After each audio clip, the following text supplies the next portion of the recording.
तो फिल्म की शुरुआत में हमें स्पेस में एक बहुत बड़ी माइनिंग शिप दिखाई जाती है जो दूसरे प्लैनेट से अर्थ के लिए रिसोर्सेज इकट्ठे करने के लिए जा रही थी। शिप के अंदर सभी इंजीनियर्स और एस्ट्रोनॉट अपने अपने स्लीपिंग पॉड में सोए हुए थे। स्पेसशिप ठीक अपने रास्ते पर थी, लेकिन मंजिल पर पहुंचने से पहले ही स्पेस में मौजूद बहुत से मेट्रॉइड इस स्पेसशिप से टकरा गए।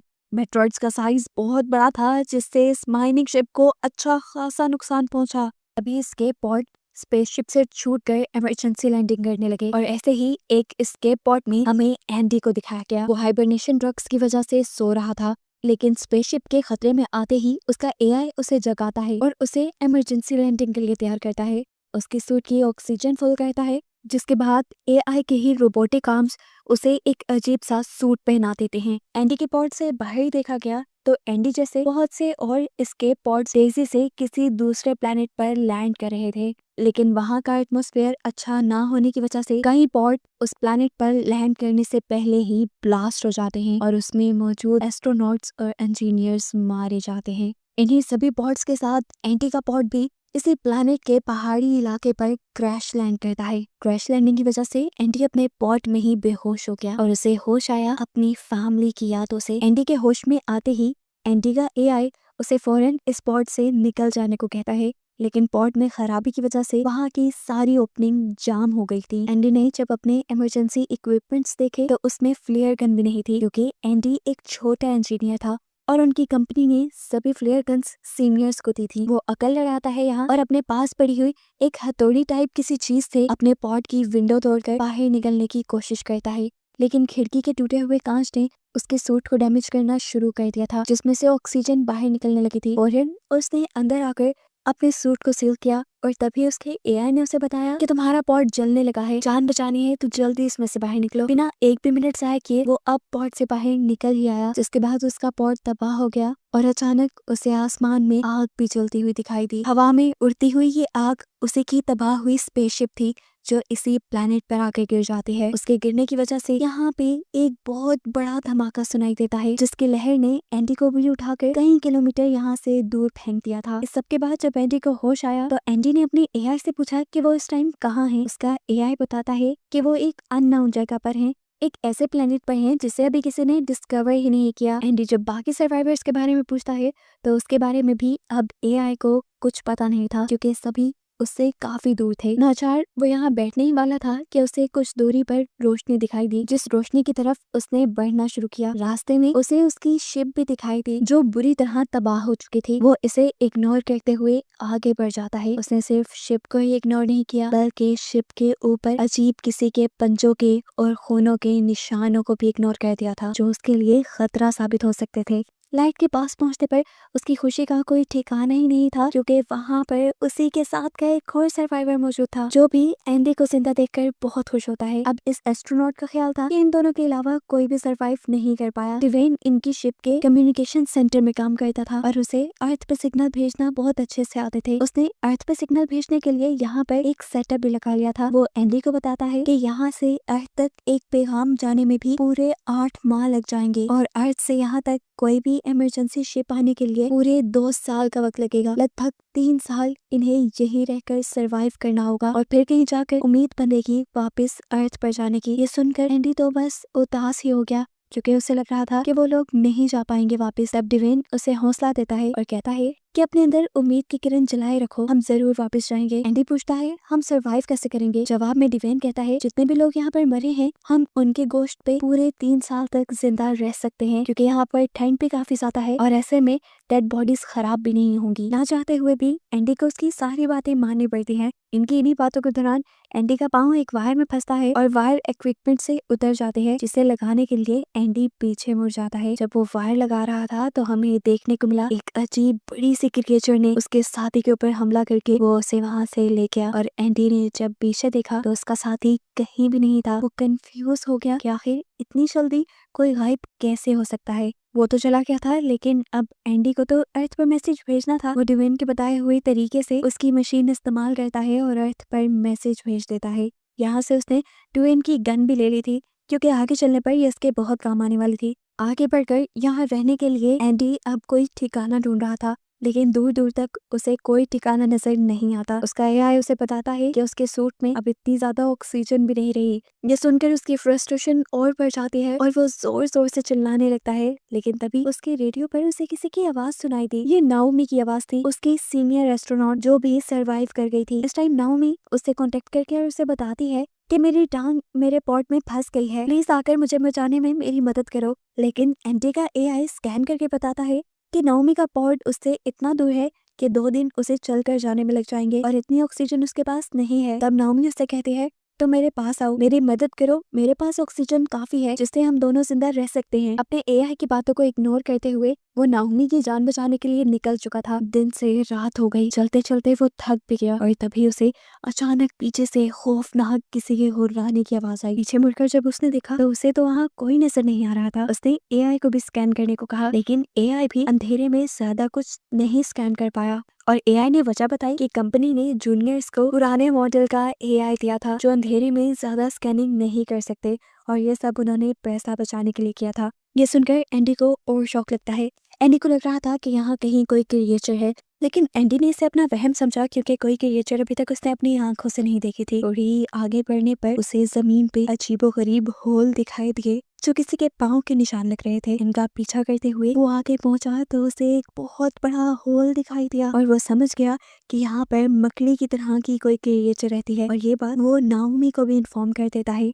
डरकर वो यहाँ से भागने ही वाला था कि तभी उसके एआई ने स्कैन करके बताया कि उसके बहुत से मेंबर्स यही आसपास उसके इर्द गिर्द ही हैं। वो देखता है कि उसके वो मेंबर्स चलते हुए उसके करीब भी आ रहे थे और जब वो रेडियो के जरिए उनसे कांटेक्ट करने की कोशिश कर रहा था तो किसी ने भी उसे रिस्पॉन्ड नहीं किया और वो समझ गया कि जरूर उसके सभी साथियों को इन स्पाइडर जैसे एलियंस ने हमला कर खा लिया होगा और उनके पेट के अंदर से ही ये सारे सिग्नल आ रहे हैं। अभी वो यही सब सोच रहा था कि उसे दोबारा से वही खौफनाक आवाजें अपने आसपास से सुनाई देने लगी, जैसे कोई क्रिएचर एलियन उसकी तरफ बढ़ रही हो। वो अपने हेलमेट की लाइट भी बंद कर देता है और वहीं छुप जाता है, लेकिन क्रिएचर शायद अभी भी उसे देख पा रही थी। वो उसकी तरफ बढ़ रही थी जिससे बचने के लिए एंडी अपने हाथ में पकड़ी हुई फ्लेयर गन से उसके ऊपर हमला कर देता है। जहाँ रोशनी होने पर सारी क्रिएचर्स उसे देख लेती हैं और सभी उसके पीछे पड़ जाती हैं और ऐसे उसे ये बात पता चल जाती है कि एलियंस रोशनी में उन्हें ज्यादा अच्छे से देख पाएंगे। खैर जितने भी एलियंस उसके पीछे पड़े थे उनसे बचने के लिए ये भागने लगा और भागते भागते एक बड़ी सी पहाड़ी से नीचे गिर गया।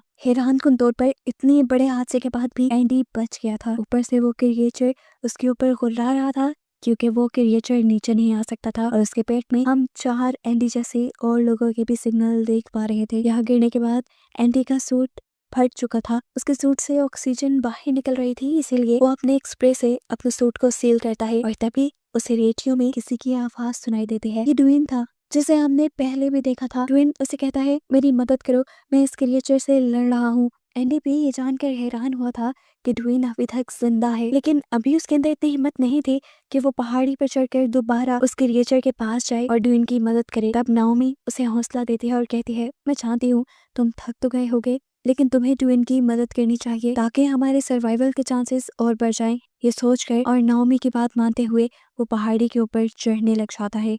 ऊपर पहाड़ी पर चढ़ने के बाद उसने देखा कि ड्वेन बड़ी बहादुरी से एक टाइम में दो क्रिएचर से लड़ा और फ्लेयर गन से उनके ऊपर हमला कर रहा था। उसने जैसे ही एंडी को देखा तो थोड़ा सा डिस्ट्रैक्ट हो गया और पीछे से आने वाली एक क्रिएचर ने उसे पकड़ कर मार डाला। जहाँ पर क्रिकेटर्स भी एंडी को देख चुके थे, वो लोग अब एंडी की तरफ उसे मारने के लिए बढ़ते हैं और एंडी को बचाने के लिए यहाँ नाओमी अपने एआई के जरिए बाकी सारे पॉड्स का एआई सिस्टम ऑन कर देती है, जिनसे उन सभी पॉड्स की लाइट ऑन हो जाती है और ये सारे की सारी क्रिएचर उन पॉड्स की तरफ डिस्ट्रैक्ट हो जाती हैं और ऐसे एंडी को भागने का मौका मिल जाता है। भागते हुए एंडी एक अजीब सी जगह पर आ गया था। ये जगह पहाड़ों के दरमियान बनी बेइंतहा खूबसूरत थी। यहाँ पर पर्पल कलर के जुगनू थे।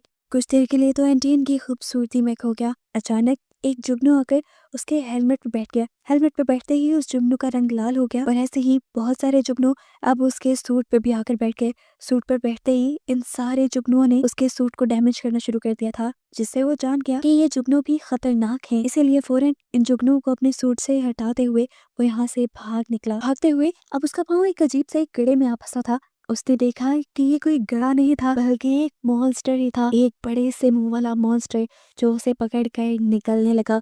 एंडी को बहुत बुरा लग रहा था। उसके पेट के अंदर उसकी पेट की चीजें देखकर एंडी को उल्टी भी आने वाली थी और घुटन भी हो रही थी। उसे हार्ट अटैक आने लगा। उसकी ये कंडीशन देखकर उसका एआई उसको फौरन ही करंट देता है, जिससे उसकी अपनी हालत भी बेहतर हो जाती है और उसके साथ साथ ये शौक इस एलियन क्रिएचर को भी लग जाता है, जिससे ये एलियन क्रिएचर एंडी को अपने मुंह से बाहर उलट और फाइनली एंडी इससे बच जाता है। एंडी को मुंह से बाहर निकलने के बाद ये क्रिएचर दोबारा उसके पीछे पड़ गया, जिससे बचने के लिए एंडी आगे की तरफ भागा। जो एक टनल बनी हुई थी उसे छुपने के लिए ठीक जगह लगी, लेकिन यहाँ आना भी उसका गलत साबित हुआ, क्योंकि ये उन्हीं जुगनुओं की एक टनल थी जिनसे वो बचकर भाग रहा था और इन जुगनुओं ने दोबारा उसके सूट के ऊपर हमला कर दिया। सूट के फटने की वजह से उसके सूट की ऑक्सीजन भी लीक हो गई थी। ऑक्सीजन तेजी से डाउन हो रही थी। ये देखते हुए एंडी नाओमी से कहता है, शायद अब मैं तुम्हें बचाने नहीं आ सकता। मेरे पास जितनी ऑक्सीजन है मैं शिप तक ही वापस जा सकता हूँ और वहां जाकर मुझे उम्मीद है कि कोई एक आध पॉट तो मिल ही जाएगा जहाँ से मैं ऑक्सीजन रिफिल कर पाऊँ और अपनी जान बचा पाऊँ। ये सुनकर नाओमी कहती है, ठीक है तुम शिप तक ही चले जाओ, मैं अपना कोई जुगाड़ कर लूंगी। लेकिन एंडी जानता था कि वो अकेले नहीं बच पाएगी, इसीलिए वो अपनी जान खतरे में डालकर नाओमी को ही बचाने का सोचता है और तेजी से भागता है नाओमी की तरफ, ताकि जल्द से जल्द वो नाओमी के पास पहुंच जाए। नाओमी के बहुत करीब पहुंचते ही उसकी ऑक्सीजन बिल्कुल कम हो गई थी, लेकिन फिर भी वो किसी तरह अपने आप को घसीटते हुए नाओमी तक पहुंच ही गया और नाओमी के पॉट पे आने के बाद वो बिल्कुल बेहोश होते हुए नीचे गिर। नाओमी फौरन अपने पॉट का दरवाजा खोलकर एंडी को अंदर ले लेती है और ऑक्सीजन मिलने पर एंडी को होश आ जाता है। यहाँ एंडी देखता है कि नाओमी का पाँव फंसा हुआ था, इसीलिए वो निकल नहीं पा रही थी। वो एंडी के पाँव को जब निकालने की कोशिश करता है तो एंडी को बहुत दर्द हुआ। यहाँ पे कोई ऐसी चीज भी नहीं थी जिससे ये लोग उसके पाँव को छुड़ा सकते। तब नाओमी की इमरजेंसी केस को खोलकर दो चार चीजों को मिलाते हुए एंडी एक लीवर बनाता है और उसकी मदद से वो नाओमी की टांग को बाहर निकालने में कामयाब हो जाता है। इतना बुरा फंसने की वजह से उसकी टांग हल्की सी फ्रैक्चर हो गई थी, लेकिन ये तो शुक्र था कि उसकी जान बच गई। ये लोग अब अपने रिपेयरिंग स्प्रे और फ्लेयर गन को लेकर यहाँ से बाहर निकलते हैं। जहाँ बाहर निकलते ही बहुत सारे क्रिएचर्स ने उन्हें आसपास से घेर लिया था। उनसे बचने के लिए इन दोनों को यहाँ से भागना था, लेकिन नाओमी के तो पाँव में दर्द था। तब उसका एआई उसे एक हाई डोज मेडिसिन इंजेक्ट करता है, जिससे उसे दर्द का एहसास ना हो और ये लोग भागते रहते हैं। इन्होंने अक्लमंदी ये दिखाई कि अपनी डायरेक्शन को शिप की तरफ रखा और आखिर ये लोग शिप के उस हिस्से तक पहुंच गए जो थोड़ा सा ठीक हालत में था। यहाँ पर नाओमी इसी तरह शिप के एक कंपार्टमेंट को खोलने की कोशिश करती है और थोड़ी देर में वो कामयाब भी हो जाती है। अब ये शिप के अंदर गए थे कि बहुत सारे क्रिएचर इनके पीछे आ गए और नाओमी ने फौरन शिप का दरवाजा बंद कर दिया, जिससे उस क्रिएचर का आधा जिस्म कट के रह गया। ये देखकर एंडी को उल्टी आने वाली थी, लेकिन उसने बहुत मुश्किल से अपने आप पर कंट्रोल पाया और आगे की तरफ बढ़ा। इन लोगों ने काफी देर बाद सुकून का सांस लिया था। इससे पहले कि यहाँ पर कुछ बातें कर पाते, इन्हें देखने को मिलता है कि इनकी इस स्पेसशिप के अंदर पहले से ही एक दो क्रिएचर आकर बैठ गई थी, जो अब इनके पीछे पड़ जाती हैं। इनसे बचने के लिए ये लोग जल्दी से एक और कैबिन में जाकर वहां का दरवाजा बंद कर लेते हैं और इन्हें पता चलता है कि यहाँ पर आकर तो इन्होंने सबसे बड़ी गलती कर दी, क्योंकि ये एक गैस चैम्बर था। बेबसी में एंडी दरवाजे को मारने लगा, लेकिन कि दरवाजा खुल नहीं रहा था। यहाँ फंसने के बाद इनके पास कोई और रास्ता नहीं था सिवाय इसके कि ये लोग आपस में ही एक दूसरे से बातें करें। नाओमी उससे कहती है, तुम इतने नाउम्मीद क्यों हो, हर वक्त मरने की बातें क्यों करते हो? जिस पर एंडी कहता है, मरना ही बेहतर है। नाओमी उससे कहती है, मैं जानती हूँ इसके पीछे कोई बहुत बड़ी वजह होगी। क्या तुम्हारी फैमिली? ये सुनकर वो उसे अपनी फैमिली की वीडियो दिखाता है। एक हैप्पी फैमिली थी उसकी वाइफ और बेटा उससे बहुत प्यार करते थे, लेकिन एक दिन उनका एक्सीडेंट हुआ जिसमें वो दोनों मारे गए और एंडी बच गया। एंडी उससे कहता है, वो सब मेरी ही गलती थी, मुझे मर जाना चाहिए था, लेकिन उनको नहीं। ये सुनकर नाओमी कहती है, जो होता है अच्छे के लिए ही होता है। ये लोग अब एक दूसरे को यहाँ पर गले लगाते हैं, क्योंकि इन्हें लग रहा था कि ये इनकी जिंदगी के आखिरी लम्हे हैं। लेकिन तभी नाओमी नोटिस करती है कि एंडी के सूट पर वो जुगनू थे जो पहले भी उसके सूट पर हमला कर रहे थे। वो इन जुगनू को उठाती है और अपने दरवाजे पे फेंकते हैं, जिससे ये जुगनू दरवाजे के साथ साथ दरवाजे के पीछे खड़े एलियन के ऊपर भी हमला कर देते हैं, जो एलियन बार बार इस दरवाजे को तोड़ने की कोशिश कर रहा था। अब दरवाजा खुल चुका था, इन्हें यहाँ से बचने के लिए कहीं और भागना था। ये लोग जब बाहर की तरफ भागे तो एक और क्रिएचर इनके पीछे पड़ गई। इससे ये लोग कैसे जान छुड़वाते? तब नाओमी को एक आइडिया आता है। वो कहते हैं कि हम लोग इसे स्केप पॉड के नीचे ले जाकर मार देंगे, लेकिन इमरजेंसी स्केप पॉड के छूटने में भी 15 मिनट लग जाते थे। इसीलिए ये लोग प्लान बनाते हैं और एंडी डिसाइड करता है पहले स्केप पॉड तक पहुंचने का। स्केप पॉड स्पेसशिप के निचले हिस्से में था, और वहां तक जाने के लिए इन्हें काफी टाइम लग जाता। लेकिन जब ये देखते हैं कि वो क्रिएचर इनके पीछे है तो ये दोनों बिना डरे जंप कर देते हैं और वो क्रिएचर भी अपने बड़े बड़े पाँव स्पेसशिप में फंसाते हुए इनके पीछे आ जाती है। एंडी स्केप पॉड में बैठकर उसे ऑन करने की कोशिश करता है, जबकि नाओमी अपने आप को एक ट्रैप के अट्रैक्शन की तरह बनाकर क्रिएचर को अपने पीछे लगाते हुए उस स्केप पॉड तक लेकर आती है जिसमें एंडी उसे रिलीज करने के लिए बैठा था। क्रिएचर के ठीक स्केप पॉड के नीचे आते ही एंडी के स्केप पॉड भी रिलीज हो जाता है और फाइनली इनकी जान उस क्रिएचर से बच जाती है। स्केप पॉड के नीचे गिरने की वजह से ऊपर एक बहुत बड़ा शॉक लगा था। हमें पता चला था कि इस स्केप पॉड में इतनी एनर्जी नहीं थी कि वो रिलीज कर पाए। उसको एनर्जी देने के लिए एंडी ने अपने सूट की सारी एनर्जी यूज कर ली, जिसके नतीजे में अब वो मारा गया था। उसने सेक्रीफाइस नाओमी को बचाने के लिए दिया था।